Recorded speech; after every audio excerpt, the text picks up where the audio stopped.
بسم اللہ الرحمن الرحیم نحمده ونصلی علی رسولہ الکریم سیرت النبی صلی اللہ علیہ وسلم قدم بقدم پارٹ نمبر 21 جس کا عنوان ہے پانچواں آدمی۔ حضرت ابو ذر غفاری رضی اللہ عنہ اپنے اسلام لانے کا واقعہ بیان کرتے ہوئے فرماتے ہیں، آن حضرت صلی اللہ علیہ وسلم پر وحی آنے سے بھی 3 سال پہلے سے میں اللہ تعالیٰ کے لیے نماز پڑھا کرتا تھا، اور جس طرف اللہ تعالیٰ میرا رخ کر دیتے میں اسی طرف چل پڑتا تھا۔ اسی زمانے میں ہمیں معلوم ہوا کہ مکہ معظمہ میں ایک شخص ظاہر ہوا ہے، اس کا دعویٰ ہے کہ وہ نبی ہے۔ یہ سن کر میں نے اپنے بھائی انیس سے کہا، تم اس شخص کے پاس جاؤ، اس سے بات چیت کرو اور آ کر مجھے اس بات چیت کے بارے میں بتاؤ۔ چنانچہ انیس نے نبی کریم صلی اللہ علیہ وسلم سے ملاقات کی۔ جب وہ واپس آئے تو میں نے ان سے آپ صلی اللہ علیہ وسلم کے بارے میں پوچھا۔ انہوں نے بتایا، اللہ کی قسم میں ایک ایسے شخص کے پاس سے آ رہا ہوں جو اچھائیوں کا حکم دیتا ہے اور برائیوں سے روکتا ہے، اور ایک روایت میں ہے کہ میں نے تمہیں اسی شخص کے دین پر پایا ہے۔ اس کا دعویٰ ہے کہ اسے اللہ نے رسول بنا کر بھیجا ہے۔ میں نے اس شخص کو دیکھا کہ وہ نیکی اور بلند اخلاقی کی تعلیم دیتا ہے۔ میں نے پوچھا، لوگ اس کے بارے میں کیا کہتے ہیں؟ انیس نے بتایا، لوگ اس کے بارے میں کہتے ہیں کہ یہ کاہن اور جادوگر ہے، مگر اللہ کی قسم وہ شخص سچا ہے اور لوگ جھوٹے ہیں۔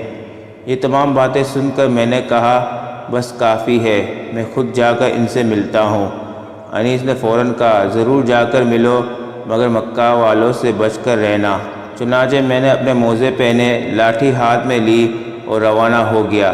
جب میں مکہ پہنچا تو میں نے لوگوں کے سامنے ایسا ظاہر کیا جیسے میں اس شخص کو جانتا ہی نہیں اور اس کے بارے میں پوچھنا بھی پسند نہیں کرتا۔ میں 1 ماہ تک مسجد الحرام میں ٹھہرا رہا۔ میرے پاس سوائے زمزم کے کھانے کو کچھ نہیں تھا، اس کے باوجود میں زمزم کی برکت سے موٹا ہو گیا۔ میرے پیٹ کی سلوٹیں ختم ہو گئی، مجھے بھوک کا بالکل احساس نہیں ہوتا تھا۔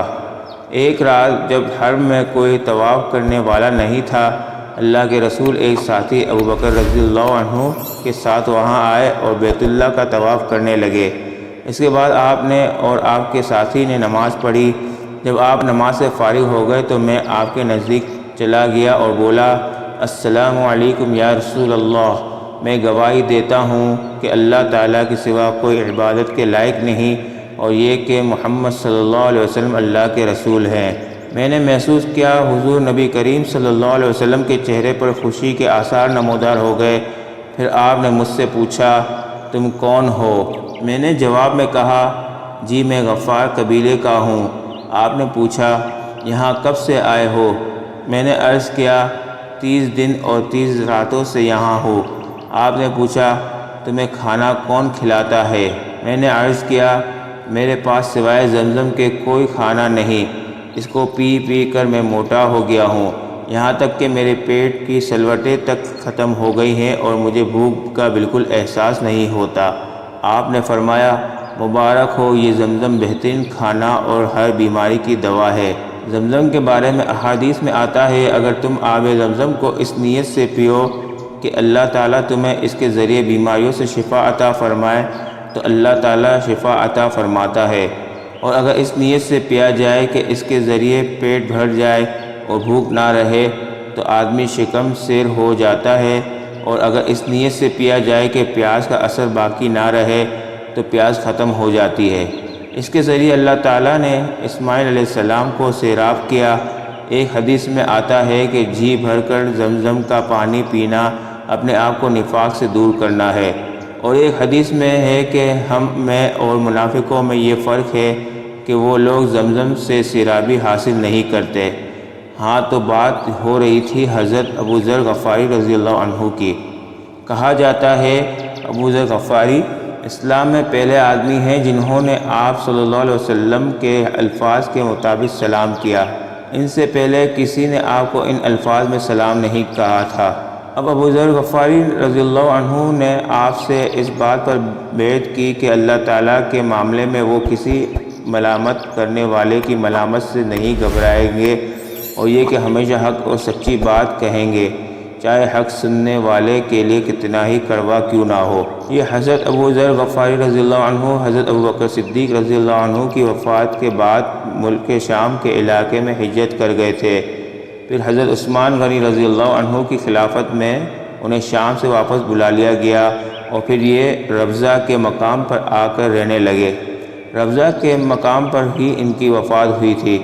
ان کے ایمان لانے کے بارے میں ایک روایت یہ ہے کہ جب یہ مکہ معظمہ آئے تو ان کی ملاقات حضرت علی رضی اللہ عنہ سے ہوئی تھی، اور حضرت علی رضی اللہ عنہ نے ہی انہیں نبی کریم صلی اللہ علیہ وسلم سے ملوایا تھا۔ ابو ذر کہتے ہیں بیعت کرنے کے بعد نبی کریم صلی اللہ علیہ وسلم نے انہیں ساتھ لے گئے۔ ایک جگہ حضرت ابوبکر صدیق رضی اللہ عنہ نے ایک دروازہ کھولا، ہم اندر داخل ہوئے۔ ابوبکر صدیق رضی اللہ عنہ نے ہمیں انگور پیش کیے۔ اس طرح یہ پہلا کھانا تھا جو میں نے مکہ میں آنے کے بعد کھایا۔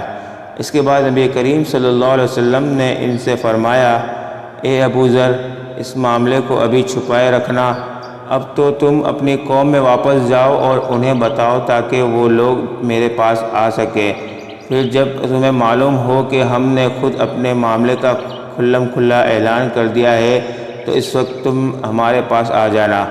آپ کی بات سن کر حضرت ابو ذر غفاری رضی اللہ عنہ بولے، قسم ہے اس ذات کی جس نے آپ کو سچائی دے کر بھیجا، میں ان لوگوں کے درمیان کھڑے ہو کر پکار کر اعلان کروں گا۔ حضرت ابو ذر رضی اللہ عنہ کہتے ہیں، میں ایمان لانے والے دیہاتی لوگوں میں سے 5واں آدمی تھا۔ جس وقت قریش کے لوگ حرم میں جمع ہوئے، انہوں نے بلند آواز میں چلا کر کہا، میں گواہی دیتا ہوں سوائے اللہ کے کوئی معبود نہیں، اور میں گواہی دیتا ہوں کہ محمد اللہ تعالیٰ کے رسول ہیں۔ بلند آواز میں یہ اعلان سن کر قریشیوں نے کہا، اس بددین کو پکڑ لو۔ انہوں نے حضرت ابو ذر رضی اللہ عنہ کو پکڑ لیا اور بے انتہا مارا۔ ایک روایت میں الفاظ یہ ہیں، وہ لوگ ان پر چڑھ دوڑے، پوری قوت سے انہیں مارنے لگے، یہاں تک کہ وہ بے ہوش ہو کر گر پڑے۔ اس وقت حضرت عباس رضی اللہ عنہ درمیان میں آ گئے، وہ ان پر جھک گئے اور قریشیوں سے کہا، تمہارا برا ہو، کیا تمہیں معلوم نہیں کہ یہ شخص قبیلہ غفار سے ہے؟ ان کا علاقہ تمہاری تجارت کا راستہ ہے۔ ان کے کہنے کا مطلب یہ تھا کہ قبیلہ غفار کے لوگ تمہارا راستہ بند کر دیں گے۔ اس پر ان لوگوں نے انہیں چھوڑ دیا۔ ابو ذر فرماتے ہیں، اس کے بعد میں زمزم کے کنویں کے پاس آیا، اپنے بدن سے خون دھویا۔ اگلے دن میں نے پھر اعلان کیا، میں گواہی دیتا ہوں اللہ کے سوا کوئی عبادت کے لائق نہیں، اور محمد صلی اللہ علیہ وسلم اللہ کے رسول ہے۔ انہوں نے پھر مجھے مارا۔ اس روز بھی حضرت عباس رضی اللہ عنہ نے ہی مجھے ان سے چھڑایا۔ پھر میں وہاں سے واپس روانہ ہوا اور اپنے بھائی انیس کے پاس آیا۔ سبحان ربک رب العزت عما یصفون وسلام علی المرسلین والحمد للہ رب العالمین۔ ملتے ہیں اگلے عنوان میں جس کا نام ہے خواب سچا ہے۔ تب تک کے لیے اجازت دیجیے، اللہ حافظ۔